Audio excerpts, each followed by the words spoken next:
ठीक है। लेक्चर के टाइम कोई भी स्टूडेंट बेटा इधर उधर नहीं जाएगा, आराम से प्रॉपरली आप सब पूरा लेक्चर सुनोगे, ठीक है। चलिए शैल वी स्टार्ट नाउ। ध्यान से सुनेंगे। हमने प्रीवियस क्लास में बेटा डिस्कस किया था कि मैनेजमेंट तीन तरह के उसको मेजरमेंट करते हैं बेटा। Management as a science, management as a art, right. Now today we have to discuss management as a profession. हमने पढ़ा सर साइंस, तो ऑलमोस्ट साइंस भी हमारा प्रोफेशन होता है, ठीक है। अच्छा, अनाउंसमेंट करनी थी। अनाउंसमेंट बेटा एंड ऑफ द क्लास कर देंगे, ठीक है। तब तक सारे स्टूडेंट भी आ जाएंगे। तो ध्यान से सुनिएगा। बेसिकली यहाँ पर हमें साइंस पढ़ लिया था बेटा कि साइंस प्रोफेशन होता है या नहीं होता। सॉरी, क्या बोल रहा हूँ। हमारा जो मैनेजमेंट है वो साइंस होता है नहीं होता। दूसरा, हमारा मैनेजमेंट आर्ट्स होता है नहीं होता, ठीक है ना। आज हम डिस्कस करेंगे क्या मैनेजमेंट एज अ प्रोफेशन भी है या नहीं, ठीक है। बेसिकली बेटा आर्ट्स तो परफेक्टली था, right. There is all three characters are being satisfied. हमने टेस्ट किया था तो पूरे के पूरे सेटिस्फाई हो रहे थे, ठीक है।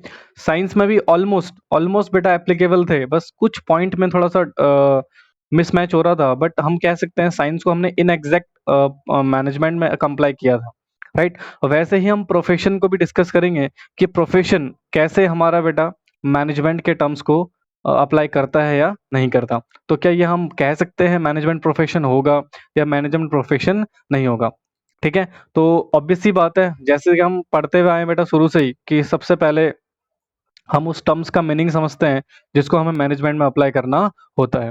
वैसे बेटा यहाँ पर भी हम अप्लाई करेंगे। जैसे फॉर एग्जांपल हमने पढ़ा था मैनेजमेंट एज साइंस में, सबसे पहले साइंस का मतलब पढ़ा था।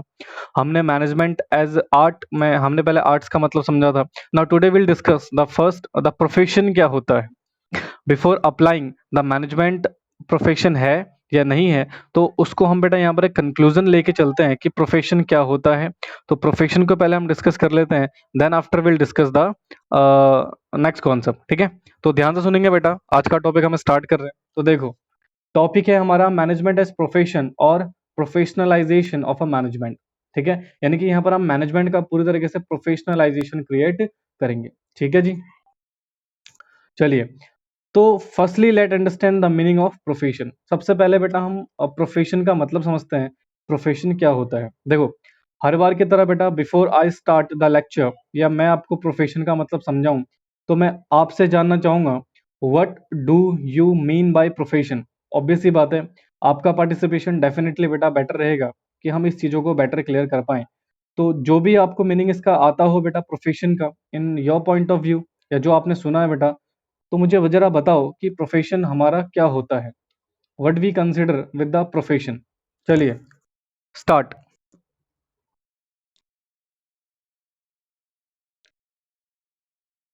बताओ जी। जिसमें हम ट्रेंड होते हैं। अच्छा, पहला आंसर आया, ओके। और कोई?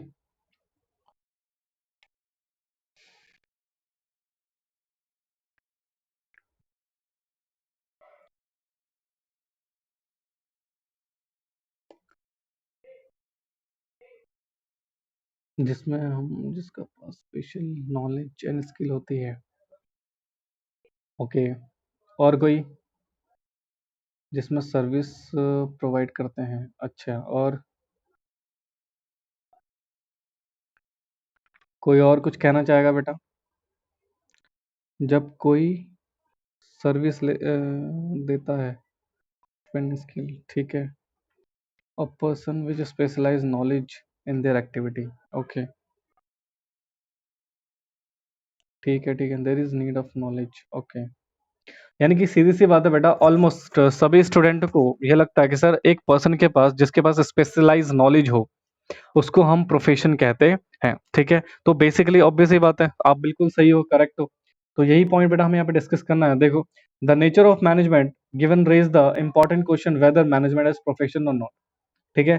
तो ध्यान से सुनेंगे। Profession refers to that economic activity, right, which is conducted by the person having special knowledge और स्किल। देखो, प्रोफेशन बेटा एक एक्टिविटी होती है, बिल्कुल ध्यान सुनेंगे। According to the definition, profession क्या है बेटा? हमारी एक एक्टिविटी है, जिस एक्चुअली इकोनॉमिक एक्टिविटी, ठीक है। इकोनॉमिक एक्टिविटी जिसको वो पर्सन परफॉर्म करता है जिसके पास बेटा स्पेशलाइज नॉलेज और स्किल होती है, ठीक है। तो which is used impartially to serve the various section of the society, ठीक है। इम्पार्शियलिटी का मतलब बेटा बिना पक्षपात करे, राइट, इन सर्विसेज को बेटा हम प्रोवाइड करते हैं among the different section of the society. Likewise मैं आपको एग्जांपल देता हूँ बेटा, डॉक्टर, राइट, जो डॉक्टर होते हैं, डोंट यू थिंक उनके पास एक स्पेशलाइज नॉलेज होती है, एक स्पेशलाइज स्किल होती है? जी, उनके पास एक स्पेशलाइज नॉलेज और स्किल होती है। देन डेफिनेटली ध्यान सुनेंगे, जब वो अपनी सर्विस दे रहे होंगे बेटा, राइट, सोसाइटी को अपनी सर्विस प्रोवाइड कर रहे होंगे, तो क्या बेटा उस सर्विस में, बिल्कुल ध्यान सुनना, क्या वो पार्शियल हो सकते हैं?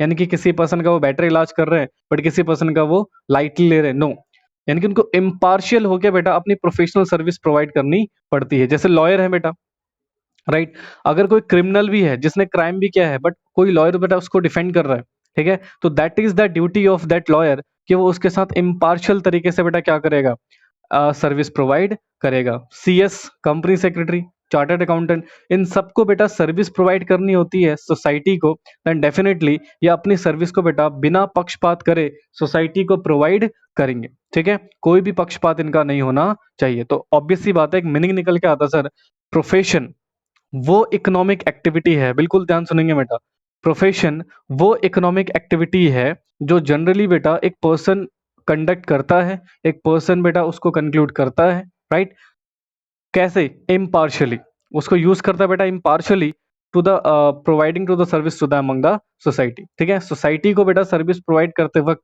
वो इम्पार्शियली एक्ट करता है, यानी कि कोई पार्शियलिटी नहीं होती।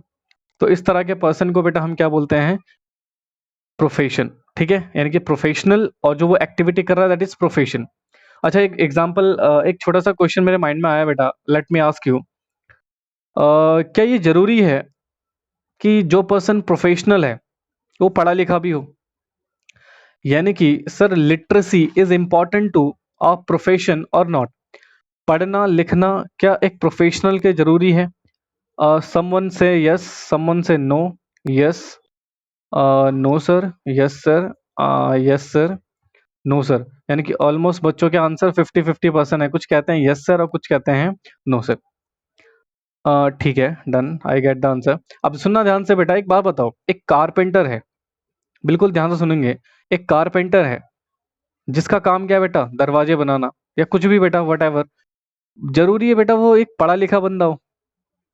हाँ, इट्स नॉट इम्पॉर्टेंट। एक लेबर है बेटा, राइट, या फिर एक मिस्त्री है जो काम करते हैं normally, contractor you can say, जो घर बनाते हैं बेटा, तो क्या जरूरी है उनको पढ़ना लिखना है? इवन दो आपने देखा होगा बहुत सारे मिस्त्रियों को तो अपना नाम तक लिखना नहीं आता। तो it's not necessary to being a professional, ध्यान से सुनना, इट नॉट, हाँ जरूरी होता नहीं है, ऐसा नहीं, होगा ही नहीं, पढ़े लिखे हो भी सकते हैं और पढ़े लिखे नहीं भी हो सकते, दैट आई मीन टू से। यानी कि डेफिनेटली सर प्रोफेशनल होने के लिए पढ़ाई लिखाई जरूरी नहीं है। ठीक है, और मेरा कहने का मतलब ये नहीं कि जो पढ़ने लिखने वाले हैं वो प्रोफेशनल नहीं हो सकते, बिल्कुल हो सकते हैं। तो इसका मतलब education is not mandatory for being a professional person, right. तो यानी कि एक लेबर वो भी तो प्रोफेशनल में आ गया, एक स्पेशलाइज स्किल है। क्या अगर आप जो दीवार बनाना चाहोगे बेटा, क्या हम आप बना सकते हैं दीवार? Not possible. बनाओगे तो उल्टी सीधी बन जाएगी, टेढ़ी बेढ़ी बन जाएगी। तो वहां पर भी क्या उनकी वो मेजरमेंट स्किल्स लगती है? डेफिनेटली। ठीक है, एक कारपेंटर है बट डेफिनेट जिस तरह से वो दरवाजा बनाएगा, जिस तरह से वो चेयर बनाएगा, क्या वैसे हम बना सकते हैं? नो।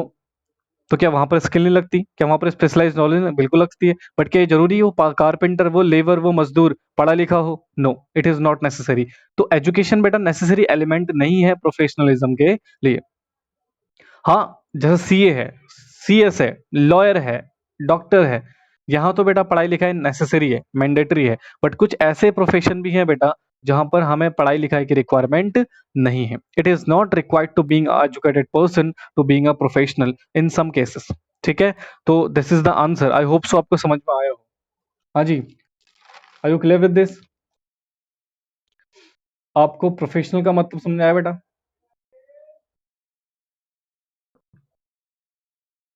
चलिए, बहुत अच्छा। ठीक है, अब देखो जरा इसके कुछ कैरेक्टर्स हैं बेटा। देयर इज सम कैरेक्टर्स, हमारे प्रोफेशनल के बेटा कुछ कैरेक्टर्स होते हैं। देखो कि लिखा हुआ है, नेक्स्ट पेज पे आइए, आपके पेज नंबर 2 में, followings are the main character of profession. Profession के बेटा ये कुछ 5 कैरेक्टर्स होते हैं। कैरेक्टर मतलब इनके बिना प्रोफेशनल पॉसिबल नहीं है। ठीक है, these are the features, these are the character of the professional. किसी भी पर्सन को प्रोफेशनल बनना है तो ये 5 कैरेक्टर बेटा उसमें obvious सी बात है मैंडेटरी एप्लीकेबल होने चाहिए। पहला बेटा well defined body of knowledge, detail में पढ़ेंगे अभी। फर्स्ट ऑफ ऑल इनके नाम एक बार याद कर लेते हैं। Well defined body of knowledge, दूसरा रेस्ट्रिक्टेड एंट्री, तीसरा professional association, fourth ethical code of conduct and the last one is service motive. ठीक है, तो basically we are have 5 characters. इन 5 कैरेक्टर होते हैं बेटा हमारे प्रोफेशन में। नाउ फर्स्ट जो बेसिकली क्या कर रहा है बेटा, बेसिकली क्या कर रहा है, well defined body of knowledge, दूसरा रेस्ट्रिक्टेड एंट्री, तीसरा professional association, ethical code of conduct and the last one is the service motive. Now इनका मतलब क्या है और क्या प्रोफेशन में ये होते हैं या नहीं होते, ध्यान सुनना। प्रोफेशन सॉरी इनका मतलब क्या है, what is the meaning of this character, और क्या मैनेजमेंट में ये सारे के सारे पॉइंट एप्लीकेबल होंगे या नहीं होंगे, ये हमें यहाँ पर डिस्कस करना है। ठीक है जी, तो ध्यान से सुनेंगे बिल्कुल कंसंट्रेशन से। पहला पॉइंट क्या कहता है जी, well defined body of knowledge. ठीक है जी, इसको हम देखो यहाँ पर बेटा मैं टेस्ट कर रहा हूँ, testing of management as a profession. हम यहाँ पे चेक करेंगे क्या हमारा मैनेजमेंट प्रोफेशन है या नहीं है। ठीक है, तो उसमें क्या करूंगा बेटा मैं, पहले हम प्रोफेशन का जो कैरेक्टर है उसका मीनिंग समझेंगे कि वो है क्या। फिर हम देखेंगे क्या मैनेजमेंट में ये चीज इन्वॉल्व होती भी है या नहीं, ये अप्लाई हो सकती है या नहीं, उस चीज को हम यहाँ पे डिस्कस करेंगे। ठीक है, तो सबसे पहले क्या था, well defined body of knowledge. तो देखते हैं प्रोफेशन में इसका क्या यूज है, फिर उसके बाद देखेंगे मैनेजमेंट में एप्लीकेबल होगा या नहीं होगा। ठीक है जी, तो फटाफट देखिए नोट्स में। The foremost quality of the professional is professional specialized knowledge। ठीक है, यानी कि वो पोजीशन करते हैं बेटा एक स्पेशलाइज नॉलेज को, यानी कि जो हमारे प्रोफेशनल पर्सन होते हैं बेटा उनके पास स्पेशलाइज नॉलेज होती है। अच्छा ध्यान से सुनना, एक मैनेजर है बेटा, बिल्कुल कंसंट्रेशन सुनेंगे, एक मैनेजर है, क्या मैनेजमेंट करना, बहुत सारे लोगों को इकट्ठा लेकर आना, उनको काम करवाना, एक एक्टिविटी को proper well manage scientific manner में करना, डोंट यू थिंक ये भी एक तरह की स्पेशलाइज नॉलेज है। हाँ जी, मान लो ना प्रोफेशन में तो स्पेशलाइज नॉलेज होती है, बट डोंट यू थिंक एक मैनेजर बनने के लिए भी आपके अंदर एक स्पेशलाइज नॉलेज होनी चाहिए। बिना स्पेशलाइज नॉलेज के बेटा आप मैनेजर नहीं बन सकते, ऑब्वियस सी बात है ना। क्योंकि आपको जब तक लोगों को गैदर करना नहीं आएगा, you need to understand first the people. आपको पहले लोगों को समझना पड़ेगा कि हर पर्सन की अपनी खुद की एक बेटा सोच होती है, राइट। आपको पहले उसको समझना पड़ेगा, फिर उनके हिसाब से बेटा आप उनको मैनेज करोगे। तो अल्टीमेटली कहने का मतलब ये है सर, मैनेजर को भी स्पेशलाइज नॉलेज होनी चाहिए। तो क्या बेटा पहला पॉइंट जो फर्स्ट पॉइंट है, body of knowledge, well defined body of knowledge, don't you think it is equally satisfied, ये बराबर ही सेटिस्फाई हो रहा है बेटा हमारा मैनेजमेंट में। तो देखो आगे, management head is on his principle based on the experiment, it require to specialise circumstances to bring into use it. ठीक है, तो यानी कि सर मैनेजर को भी राइट स्पेशलाइज नॉलेज की रिक्वायरमेंट होती है, राइट। बिजनेस में बहुत सारे प्रिंसिपल्स होते हैं, राइट, वो हमें पढ़ने पड़ते हैं तो कि हमारे बिजनेस में उसको अप्लाई करते हैं। ठीक है, तो मैनेजर को भी स्पेशलाइज स्किल यानी कि स्पेशलाइज नॉलेज होनी चाहिए। तो इस पॉइंट के बेसिस पे आता है बेटा, देखो on the basis of this speciality, ठीक है, management can be accepted as a profession. यानी कि पहला पॉइंट बेटा हमारे मैनेजमेंट में एप्लीकेबल हो गया। क्लियर हुआ, ये तो था। अब एक सिंपल क्रक्स पॉइंट बताता हूँ, प्रोफेशनल होने के लिए स्पेशलाइज नॉलेज चाहिए। ध्यान से सुनना, ये पहला पॉइंट कहता है well defined body of knowledge. तो मैनेजर होने के लिए भी स्पेशलाइज नॉलेज चाहिए। तो यानी कि सर प्रोफेशनल का पहला कैरेक्टर, ध्यान सुनेंगे, प्रोफेशनल का पहला कैरेक्टर सर सेटिस्फाइड करता है हमारे मैनेजमेंट को भी। ठीक है, तो इसलिए हम पहले कैरेक्टर में बेटा बोल सकते हैं कि हम अपने मैनेजमेंट को एज अ प्रोफेशन एक्सेप्ट कर सकते हैं on the basis of that first particular point. ठीक है जी, क्लियर हुआ, आई होप सो आपको समझ में आया हो। किसी स्टूडेंट को डाउट है तो पूछ सकता है।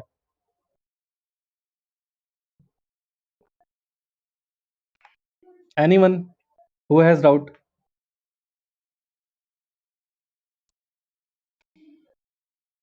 अच्छा, सभी को समझ में आ गया, चलो बहुत बढ़िया। ठीक है, तो this is the first point कि जहां पर हम अपने मैनेजमेंट को एज अ प्रोफेशन एक्सेप्ट कर लेते हैं। ठीक है, दूसरा है रेस्ट्रिक्टेड एंट्री। अब सुनिएगा ध्यान से, पहले इसको फॉर्मली डिस्कस करते हैं बेटा, then will read the theory, right. एक क्वेश्चन बेटा, क्या कोई भी पर्सन बिना डॉक्टरी की पढ़ाई करे डॉक्टर बन सकता है? यानी कि उसने एमबीबीएस पास नहीं किया, तो क्या इट इज पॉसिबल कि हम उसके नाम के आगे डॉक्टर लगा दें या वो डॉक्टर बना दें, उसको क्लिनिक में बिठा दें? नो। क्या जिस पर्सन ने सीएस नहीं करा उसके नाम के आगे सीएस लग सकता है? नो। जिस पर्सन ने सीए नहीं करा उसके आगे नाम के आगे सीए लग सकता है? नो। यानी कि कहने का मतलब है सर, जब तक आपने कोई पर्टिकुलर डिग्री होल्ड नहीं करी है आप उसका बेनिफिट नहीं ले सकते। राइट? पहला पॉइंट समझ में आ गया? यानी कि सर एक बात क्लियर हो गई है, प्रोफेशनल होने के लिए प्रोफेशनल डिग्री का होना जरूरी है। जिन पर्सन को स्पेशलाइज नॉलेज नहीं है, जिनके पास बेटा जिन्होंने वो क्राइटेरिया फुलफिल नहीं करा है बीइंग अ प्रोफेशनल्स, ठीक है, वो यहाँ पर एंट्री नहीं कर सकते। ठीक है, तो मुझे एक बात बताइए, क्या मैनेजमेंट करने के लिए भी हमें कोई प्रोफेशनल डिग्री की रिक्वायरमेंट होती है क्या? Whether we required the need of degree for a management, manager बनने के लिए क्या किसी डिग्री की जरूरत है बेटा? इफ यस देन कौन सी डिग्री है बेटा जो हमें चाहिए?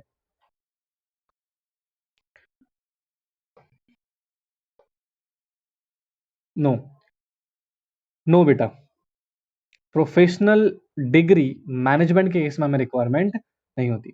आप ऑब्जर्व करोगे बेटा, अगर कोई बंदा पढ़ा लिखा नहीं भी है, राइट, उसके पास कोई डिग्री नहीं भी है, बट उसके पास एक्सपीरियंस है, तो वो क्या बन सकता है? प्रोफेशनल बन सकता है।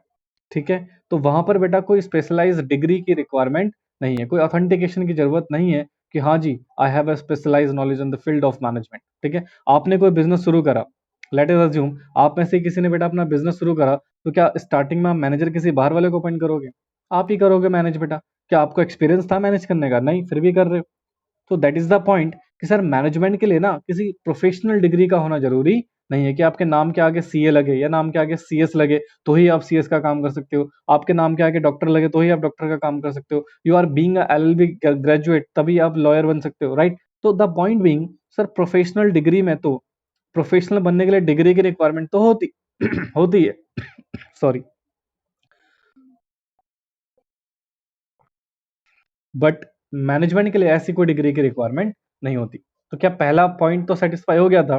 क्या दूसरा पॉइंट सेटिस्फाइड हुआ बेटा हमारा? नो। देखो, the entry to a profession is restricted through acquiring the educational degree.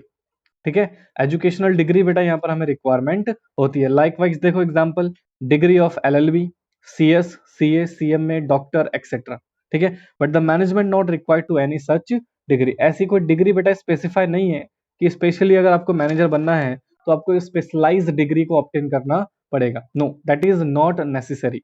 ठीक है, तो this is the first point. तो नोट पॉइंट में हमने देखो, नोट पॉइंट देखो बेटा क्या लिखा हुआ है, on this basis management can not be accepted as a profession. इस आधार पर बेटा हम अपने मैनेजमेंट को प्रोफेशन कंसीडर नहीं कर सकते। क्लियर हुआ? हाँ जी। दूसरा पॉइंट, प्रोफेशन, तो प्रोफेशन का दूसरा पॉइंट बेटा मैनेजमेंट में अप्लाई नहीं हो रहा है। This is the second point. I hope so आपको समझ में आया हो। चलिए, दो पॉइंट हमारे हो गए। अगर अभी भी बेटा किसी को डाउट है प्लीज वो पूछ सकता है, ही कैन।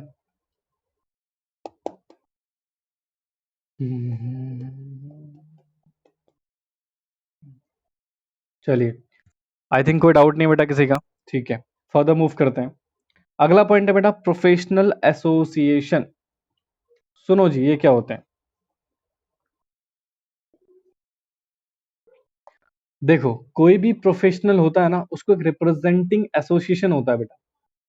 जैसे अगर मैं बात करूं सीए की या सीएस की, लॉयर की, ठीक है, इनका अपना एक बेटा एसोसिएशन होता है। जैसे मैं सीएस की बात करूं तो ICSI, the institute of company secretary of India. CA की बात करूं, the institute of chartered accountant of India. Right? अगर मैं लॉयर की बात करूं, the bar council of India, lawyer for lawyer. ठीक है, तो हर प्रोफेशनल की बेटा एक अपनी एसोसिएशन होती है जो उसको गाइड करती है, जो उसको बहुत सारी चीजें प्रोवाइड करती है। ठीक है, जो उसको बहुत सारी चीजें प्रोवाइड करती है। यानी कि सर ऑब्वियस सी बात है, गाइडिंग नोट्स हो गया, ठीक है, उसकी डिग्री हो गई, तो सारे के सारे कौन प्रोवाइड करती है बेटा? उसकी वो एसोसिएशन। ठीक है, मैनेजमेंट के लिए ऐसी कोई भी एसोसिएशन नहीं होती है। ठीक है, मैनेजमेंट करने के लिए बेटा ऐसा कोई भी एसोसिएशन बेटा नहीं होता। There is no any association, right, जो बेसिकली बेटा हमारे मैनेजमेंट के लिए बनाया गया हो। तो देखो जरा नोट्स में देखो बेटा, कहते हैं profession is that it must be have a representative professional association which perform, जो परफॉर्म करता है बेटा फॉलोइंग इंपॉर्टेंट फंक्शन। देखो इंपॉर्टेंट फंक्शन में क्या लिखा हुआ बेटा, पहला रेगुलेट एंट्री, क्या हम किसी को किसी भी पर्सन को भी सीए या सीएस या लॉयर की डिग्री दे सकते हैं बेटा? नो। तो उस एंट्री को रेगुलेट करना बेटा इस एसोसिएशन का काम होता है। दूसरा, सर्टिफिकेट ग्रांट करना प्रैक्टिस के लिए। जैसे मान लो मैं आपको एक बात बताऊं, छोटा सा एग्जांपल, मान लो मेरा सीएस क्लियर हुआ, ठीक है, सीएस क्लियर होने के बाद मैं कंपनी सेक्रेटरी बन गया, बट नाउ मुझे ना प्रैक्टिस करनी है बेटा। दो काम होते हैं, अगर आपने कोई प्रोफेशनल डिग्री होल्ड करी है ना, तो उस प्रोफेशनल डिग्री में दो सिस्टम होंगे, या तो आप किसी कंपनी में जॉब कर लो या आप खुद की प्रैक्टिसिंग फर्म वगैरह चालू कर सकते हो। बट वो प्रैक्टिसिंग फर्म, जैसे डॉक्टर भी होता है ना, क्लिनिक वगैरह ओपन करके बैठ जाते हैं, राइट, या कोई सीए अपनी फर्म खोल के बैठ जाता है, सीएस अपनी फर्म, लॉयर बेटा अपनी फर्म, जिसको हम चैम्बर्स वगैरह बोलते हैं। तो बेसिकली द पॉइंट बीइंग, बिना इन एसोसिएशन की परमिशन के बेटा आप प्रैक्टिस चालू नहीं कर सकते। तो इसलिए कहते हैं सर इन प्रोफेशन एसोसिएशन का काम है इन प्रोफेशनल्स को बेटा सर्टिफिकेट ऑफ प्रैक्टिस की ग्रांट करना, ठीक है। तो पहले तो ये एंट्री को रेगुलेट करते हैं, दूसरा अगर कोई बंदा प्रैक्टिस करना चाहता है तो उसको भी सर्टिफिकेट ये प्रोवाइड करेंगे, तीसरा ये कोड्स ऑफ कंडक्ट क्रिएट करते हैं। क्या क्रिएट करते हैं बेटा? ये कोड्स ऑफ कंडक्ट। अब क्वेश्चन आता है कोड्स ऑफ कंडक्ट क्या होते हैं, तो इसको हम थोड़ी देर में डिस्कस करेंगे इन फोर्थ पॉइंट में, ठीक है। तो देखो मैंने यहाँ पर एग्जाम्पल भी लिखा बेटा, सीएस का आईसीएसआई, सीए का आईसीआई, एलएलबी का बेटा bar council of India for lawyers, ठीक है, डॉक्टर्स का होता है medical council of India for doctors, ठीक है। तो अल्टीमेटली सर हर प्रोफेशनल का अपना एक क्या होता है बेटा, एसोसिएशन होता है जो बेसिकली उस प्रोफेशन को रेगुलेट करता है, ठीक है। क्या आपने कभी सुना कि मैनेजमेंट भी एक प्रोफेशनल के थ्रू ही, एसोसिएशन के थ्रू ही रेगुलेट होता है? उसके लिए कोई डिग्री चाहिए, प्रैक्टिस करनी हो तो हम सर्टिफिकेट प्रोवाइड करेंगे, राइट, उसके कोई कोड ऑफ कंडक्ट्स होते हैं? नो। मैनेजमेंट मैनेजर बनने के लिए बेटा कोई भी ऐसा एसोसिएशन नहीं है, ठीक है। मैनेजमेंट बनने के लिए बेटा ऐसा कोई भी एसोसिएशन नहीं है, ठीक है। तो अल्टीमेटली कहने का मतलब ये है सर मैनेजमेंट में कोई प्रोफेशनल एसोसिएशन नहीं होता है, यानी कि ये वाला पॉइंट भी, तीसरा पॉइंट भी बेटा हमारा एप्लीकेबल नहीं होता है। किस में बेटा? मैनेजमेंट में, ठीक है। एक स्टूडेंट का डाउट आया सर रेगुलेट एंट्री बता दो, तो सुनो बेटा, जैसे मान लो आपको सीएस बनना है, ठीक है, तो क्या आप सीएस बिना सीएस के एग्जाम दिए बन सकते हो? और जब तक आईसीएसआई बेटा आपको एक डिग्री प्रोवाइड नहीं करेगा ना, तब तक आप सीएस प्रोफेशनल में एंट्री नहीं कर सकते हो, ठीक है। तो वो जो सीएस की एंट्री करवाता है, किसी पर्सन को बेटा सीएस बना के उसकी एंट्री कराता है सीएस प्रोफेशन में, तो ये काम किसका है बेटा? हमारे इंस्टीट्यूट का, जो एसोसिएशन होता है, ठीक है। बेटा hotel management is a course, hotel management एक कोर्स है जो आपको मैनेजमेंट का कोर्स बताता है, ठीक है, वो कोर्स कराता है, वो इंस्टीट्यूट है, ठीक है, ना कि वो एसोसिएशन है, ठीक है। जो आईसीएसआई है, आईसीआई है, या फिर ये बार काउंसिल्स हैं, ये प्रॉपर बेटा एसोसिएशंस हैं जो आपको रेगुलेट करती हैं, आपकी एंट्री को रेगुलेट करती हैं, ठीक है, आपको सर्टिफिकेट ऑफ प्रैक्टिस प्रोवाइड करती हैं वगैरह वगैरह, ठीक है। Hotel management is a course यार। डन। बेटा समझ में आया जिन्होंने डाउट पूछा था रेगुलेट एंट्री का? ठीक है, डन। ओके, ठीक है, तो ये हो गया हमारा। अच्छा देखो इसमें, but it is not essential for manager, ये मैनेजर के लिए बेटा एसेंशियल नहीं होता है, hence management can not be accept as profession. तो यहाँ पर भी बेटा हम अपने मैनेजमेंट को एज अ प्रोफेशन एक्सेप्ट नहीं कर सकते, ठीक है। रुको 2 मिनट सांस लो। सबसे पहले हमने क्या पढ़ा? Well defined body of knowledge ठीक है जी। दूसरा क्या पढ़ा बेटा हमने? कमान बताओ नालायको, रेस्ट्रिक्टेड एंट्री, ठीक है। और तीसरा था बेटा हमारे पास एसोसिएशन वाला पॉइंट, ठीक है। बेटा कोड ऑफ कंडक्ट अभी आएगा, वेट फॉर इट, ठीक है। तो the point being sir, 3 character में से पहला कैरेक्टर तो सेटिस्फाई होता है मैनेजमेंट में, ठीक है। बट जो दो दो कैरेक्टर्स हैं, एक तो रेस्ट्रिक्टेड एंट्री वाला और दूसरा बेटा हमारा एसोसिएशन वाला, ये दोनों के दोनों मैनेजमेंट में एप्लीकेबल नहीं हो रहे, ठीक है। अब आता है fourth point, ethical code of conduct. Now let's come to the point, ethical code of conduct क्या होता है? चलिए एक छोटा सा डाउट आपसे डिस्कस करते हैं। एक्चुअली मैं एक स्टोरी बताता हूँ आपको। एक स्टोरी बताता हूँ, उस स्टोरी से might be you have to clear this doubt. ये पॉइंट आपके समझ में आ जाएगा बेटा। ये होते क्या है हमारे कोड ऑफ कंडक्ट। अभी रिसेंटली बेटा लॉकडाउन की वजह से एक सीरियल आता है, एक्चुअली सीरियल क्या माइथोलॉजी है, रामायण, राइट। वो हमारे नेशनल टीवी पे आता है, ठीक है। आई होप सो आप सभी ने देखा होगा, ठीक है, रामायण। अभी नहीं तो पहले या फिर कभी भी कार्टूनिस्टिक में ही बना है। सुनिएगा ध्यान से। जब बेटा वहां पर वॉर चल रही होती है राम और रावण के बीच एक युद्ध चल रहा होता है, ठीक है। रिसेंटली क्या होता है, मेघनाथ लक्ष्मण को शक्ति लगा देते हैं। बिल्कुल ध्यान से सुनना बेटा, कोड ऑफ कंडक्ट का ही डाउट बता रहा हूँ आपका। मेघनाथ क्या करते हैं बेटा, लक्ष्मण जी को शक्ति लगा देते हैं एंड वो बेहोश हो जाते हैं, मूर्छित हो जाते हैं for certain period of time. अब सडनली सारे बैठे होते हैं दुख में, तो वहां पर विभीषण जी एक एडवाइस देते हैं कि एक डॉक्टर तो है, एक वैद्य है, बट वो वैद्य ना लंका में है और वो लंका का वैद्य है। बट हनुमान जी क्या करते हैं बेटा, उस वैद्य को उठा के वहां पर ले आते हैं, डॉक्टर यू कैन से लेके आते हैं। अब सुनिएगा ध्यान से, जैसे ही वो वैद्य जी आते हैं वहां पे बेटा, एक्चुअली चिकित्सक doctor what ever you said, वो जैसे ही वहां पे आते हैं तो वो कहते हैं नहीं, लक्ष्मण जी या राम जी मेरे शत्रु हैं, मेरे दुश्मन हैं, मैं इनका इलाज नहीं कर सकता, ये देशद्रोह होगा मेरे, ठीक है। यानी कि अगर मैं इनका इलाज करता हूं तो वो मेरे लिए क्या होगा बेटा, देशद्रोह होगा। फिर उसको उनको विभीषण जी, ठीक है, विभीषण जी हो गए और भी बहुत सारे लोग क्या करते हैं बेटा, समझाते हैं कि नहीं, आप एक वैद्य हैं, ठीक है, आप क्या हैं बेटा, एक वैद्य हैं, ठीक है। आपका ये फर्ज बनता है, आपका ये धर्म है कि आप अपने रोगी को, जो आपका पेशेंट है बेटा, उसको आप ट्रीट करोगे, फिर वो कोई भी हो, आपका शत्रु दोस्त वगैरह वट एवर। क्या वो कहते हैं बेटा, एक एक डॉक्टर का, एक वैद्य का ना तो कोई दोस्त होता है ना ही कोई दुश्मन होता है, उसका तो उसका पेशेंट है और उसको ट्रीट करना, उसका इलाज करना उसका धर्म बनता है। तो ये है बेटा एथिकल कोड ऑफ कंडक्ट। यानी कि जो विभीषण जी या हनुमान जी बेटा वो समझाते हैं किसको, उन वैद्य को। तो जो वैद्य को समझाया जाता है बेटा, उन वैद्य को यही समझाया जाता है कि आपके कोड ऑफ कंडक्ट्स क्या हैं। जब आपने जो नॉलेज ली थी बेटा डॉक्टरी की, ठीक है, तो उस टाइम पे आपने एक शपथ ली होगी कि आप अपने रोगी का किसी भी कीमत पर इलाज करेंगे। तो ये ह्यूमैनिटी है, ये कोड ऑफ कंडक्ट्स है, आपकी इनर कंसाइंस है, राइट। आपको ये इलाज करना ही पड़ेगा, तो that is the code of conduct. तो बेटा जो भी प्रोफेशनल, आप सुनना ध्यान से, आई होप सो आपको कोड ऑफ कंडक्ट का मतलब समझ में आ गया बेटा। एक एथिक्स होते हैं हमारे, ठीक है, जिन एथिक्स के बेसिस पे हमें काम करना होता है, राइट। बिल्कुल ध्यान से सुनना। तो जो प्रोफेशनल्स होते हैं बेटा, उनके भी एथिकल कोड ऑफ कंडक्ट होते हैं। जैसे मैं आपको एक छोटा सा एग्जांपल दूं, डॉक्टर को तो आपको समझ में आ ही गया होगा बेटा, डॉक्टर है तो उनको इलाज करना ही पड़ेगा, ठीक है। क्यों? क्योंकि उनके एथिकल कोड ऑफ कंडक्ट है, right.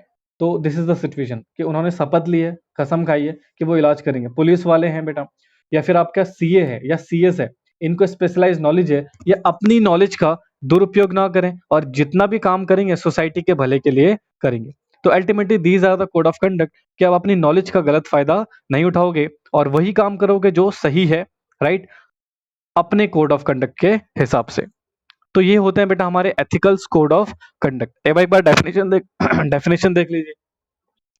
Member of the professions are bound to follow the code of conduct. देखिए लिखा हुआ है ना, जितने भी प्रोफेशंस के मेंबर्स होते हैं बेटा, वो बाउंड होते हैं अपने कोड ऑफ कंडक्ट के थ्रू। यानी कि कोड ऑफ कंडक्ट को फॉलो ही करना उनको पड़ेगा। कोड ऑफ कंडक्ट जनरली बेटा वो रूल्स एंड रेगुलेशंस होते हैं। देखो ये वो रूल्स नहीं है जो किताबों में लिखे जाते हैं बेटा, ये वो रूल्स हैं जो ह्यूमैनिटी को दर्शाते हैं, मानवता को, ठीक है, जो आपके सोसाइटी की और आपके फर्ज को बताते हैं। तो ठीक है, वो रूल्स एंड रेगुलेशन है frame to guide the behaviour of the professional. ये प्रोफेशनल के बिहेवियर को क्या करते हैं बेटा, गाइड करेंगे। जैसे एक चार्टर्ड अकाउंटेंट है, ठीक है, चार्टर्ड अकाउंटेंट की बेटा ये रिस्पॉन्सिबिलिटी है कि वो टैक्स की चोरी ना करे, अपने क्लाइंट को गलत चीजें ना सिखाए, right. But ultimately chartered accountant करते वही है बेटा, क्योंकि पैसा उसी से आता है। द पॉइंट बिंग, ध्यान सुनना, स्पेसिफिकली होता क्या है, मोस्ट ऑफ ऑल देखिए हर चार्टर्ड अकाउंटेंट नहीं करता, बहुत सारे ऑब्वियसली बात है एथिकल कोड ऑफ कंडक्ट को पूरी तरह से फॉलो करते हैं, बट मैक्सिमम लोग बेटा प्रैक्टिकली हम देखें तो पैसा कमाने के लिए हम कर लेते हैं, ठीक है। तो ध्यान सुनना, हमारे लिए जो कोड ऑफ कंडक्ट बनाए जाते हैं जिनके आधार पे बेटा हमें काम करना होता है, ठीक है, these are called ethical code of conduct. अब माय क्वेश्चन इज दैट, क्या ऐसे कोई भी एथिकल कोड ऑफ कंडक्ट क्या एक बिजनेस मैनेजर्स के होते हैं क्या बेटा? नो, बिजनेस मैनेजर के बेटा कोई भी एथिकल कोड ऑफ कंडक्ट नहीं होता, ठीक है। इसलिए बेटा बिजनेस में वो कहते हैं ना, no sentiments in business, business में कोई सेंटिमेंट नहीं होता, इसलिए बेटा वो प्रॉफिट के बेसिस पे ही डिसीजन लेगा। There is no ethical code of conduct in management. तो क्या बेटा मैनेजमेंट क्या हमारा एथिकल कोड ऑफ कंडक्ट वाला कैरेक्टर को भी एक्सेप्ट कर रहा है क्या? नो सर, ये वाला कैरेक्टर भी बेटा यहाँ पर सेटिस्फाई नहीं हो रहा। अच्छा बेटा, अगर डिस्कनेक्ट हो जाए प्लीज रिज्वाइन कर लेना सेल्फ, ठीक है। तो देखो नीचे क्या लिखा हुआ है, but no such code of conduct frame for management, hence management is not at all a professional, ठीक है। यानी कि सर मैनेजमेंट ये वाला कैरेक्टर भी प्रोफेशनल का एक्सेप्ट नहीं करता, क्योंकि मैनेजमेंट में कोई कोड ऑफ कंडक्ट नहीं होते। We have complete a 4 point, I hope so आपको चारों के चारों पॉइंट समझ में आए हो। बिफोर मूविंग फर्दर मैं पूछना चाहूंगा, किसी को कोई डाउट है, कोई क्वेश्चन रेज करना है, प्लीज अभी पूछिए आप फटाफट से, ठीक है, नहीं तो फर्दर हम आगे मूव करते हैं।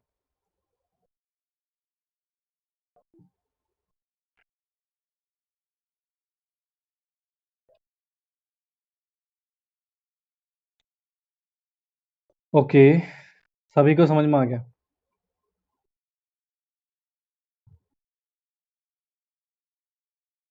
हर्ष बेटा क्लियर हुआ तेरा डाउट?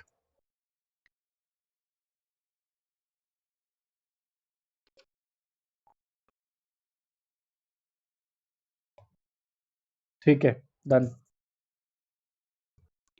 ओके, तो ये हुआ बेटा हमारा फोर्थ पॉइंट भी खत्म, जहां पर हमने बेसिकली ये पढ़ा कि हमारे ethical code of conduct professional में तो होते हैं बट मैनेजमेंट में नहीं होते, ठीक है। तो इसलिए हम इसको as a management profession accept नहीं करेंगे। तो यानी कि 4 पॉइंट पढ़े, 4 में से एक सेटिस्फाई हो रहा है सर, 3 सेटिस्फाइड नहीं हो रहे।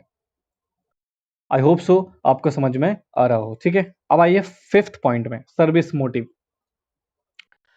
अच्छा, एक छोटा सा प्रश्न आपसे पूछता हूँ बेटा, एथिकल कोड ऑफ कंडक्ट का ना होने का मतलब यह है कि आप सोसाइटी के अगेंस्ट कुछ भी करोगे, anything you have to do with against the society.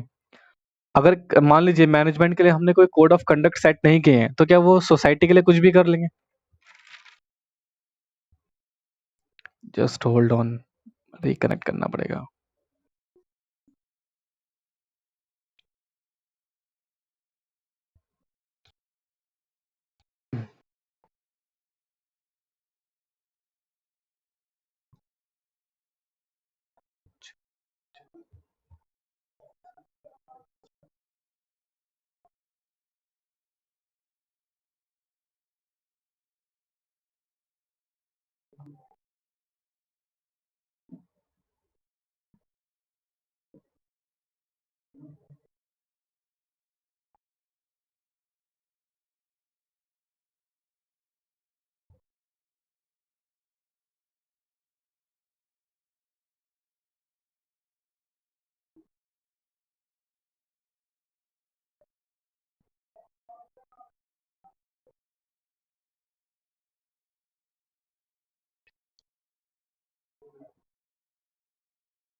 आ जाओ भाई, सारे आ जाओ वापस से।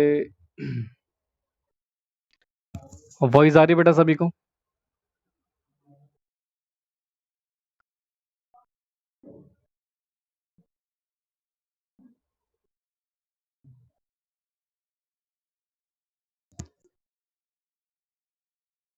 चलिए स्टार्ट करते हैं, ठीक है बेटा।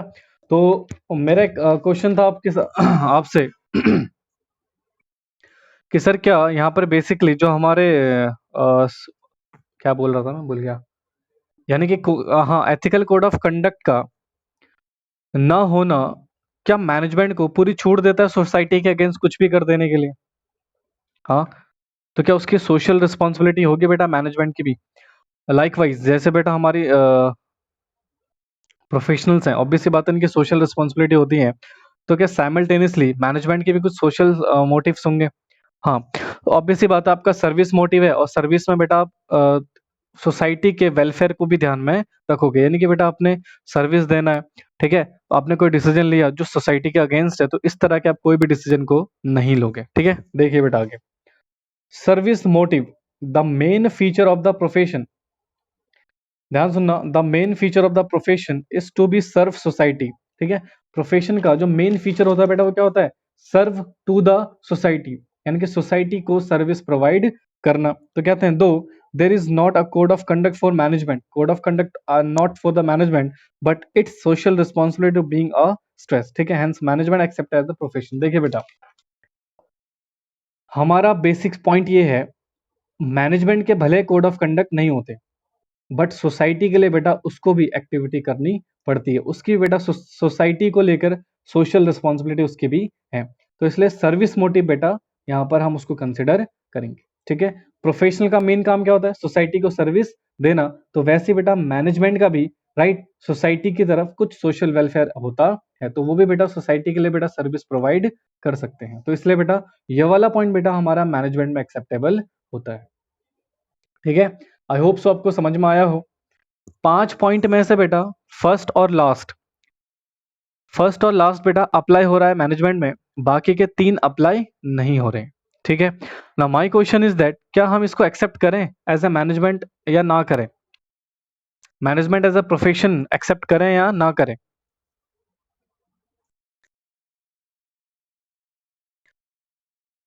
यस बेसिकली नो, ठीक है। हमारा जो मैनेजमेंट है बेटा वो प्रोफेशन को एक्सेप्ट नहीं करता पूरी तरीके से, क्योंकि इसमें ऑब्वियस सी बात है, 2 ही पॉइंट सेटिस्फाई हो रहे हैं, बाकी पॉइंट सेटिस्फाइड नहीं हो रहे हैं। बट ध्यान से सुनना, अभी सेटिस्फाई नहीं हो रहे, बट क्या फ्यूचर में इज इट पॉसिबल सेटिस्फाई हो जाए। हाँ बेटा, यस, हाँ बिल्कुल हो सकते हैं। जैसे फॉर एग्जांपल ना, हमने क्या करा, कोड ऑफ कंडक्ट बना दिए, मान लो एक प्रोफेशनल डिग्री क्रिएट कर दी, ठीक है, एक एसोसिएशन बना दे जो प्रॉपरली मैनेजमेंट को ही देखेगा, मैनेजर्स की अपॉइंटमेंट नहीं करेगा, तो ऐसा पॉसिबल है कि फ्यूचर में बेटा ये सारे के सारे जितने भी जो कैरेक्टर सेटिस्फाई नहीं हो रहे हैं हमारे प्रोफेशन में, सॉरी मैनेजमेंट में, वो आने वाले टाइम में फ्यूचर में बेटा ये सेटिस्फाइड हो जाए। इसलिए बेटा देखो कंक्लूजन ना पूरी तरीके से मना नहीं कर रहा, वो क्या कह रहा है देखो, on the basis of above study some character are establish in management, कुछ कैरेक्टर बेटा स्टैब्लिश होते हैं मैनेजमेंट में और कुछ कैरेक्टर बेटा अभी होने बाकी हैं। वो नहीं कह रहा, वही नहीं कह रहा बेटा सेटिस्फाई नहीं हो रहे, वो कह रहा है सेटिस्फाई होनी बाकी है, तो माइट भी फ्यूचर में पॉसिबल है कि ये कैरेक्टर बेटा हमारे मैनेजमेंट में अप्लाई हो जाए। तो इसलिए बेटा राइट नाउ अभी हम कह सकते हैं कि हम मैनेजमेंट को एज अ प्रोफेशन एक्सेप्ट नहीं करते, ठीक है, बट माइट भी फ्यूचर में हम इसको एज अ प्रोफेशन एक्सेप्ट कर ले, ठीक है जी।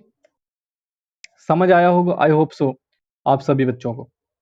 तो ये यूनिट नंबर 2 बेटा, यूनिट नंबर 2 हमारा खत्म हो गया यहाँ पे, ठीक है। नेक्स्ट क्लास में हम यूनिट नंबर 3 स्टार्ट करेंगे। ये कुछ बच्चों का कनेक्ट ही नहीं हुआ क्या? ठीक है, यहाँ तक किसी को कोई डाउट है तो प्लीज पूछो।